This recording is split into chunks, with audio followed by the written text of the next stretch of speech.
What if?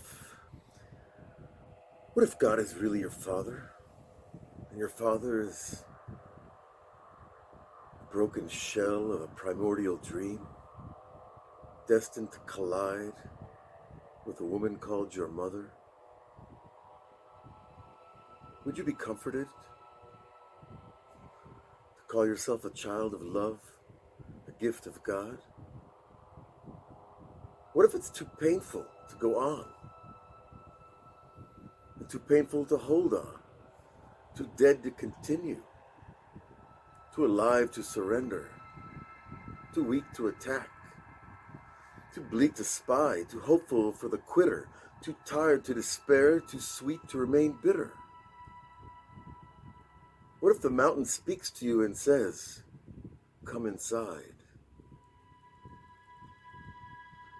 Would you live in a cave with a treasure behind the wall? Would you dig like hell until the diamonds fall? Do I have the courage to tell my friends I believe in the beginning and the end? And the middle is the commentary where it all bends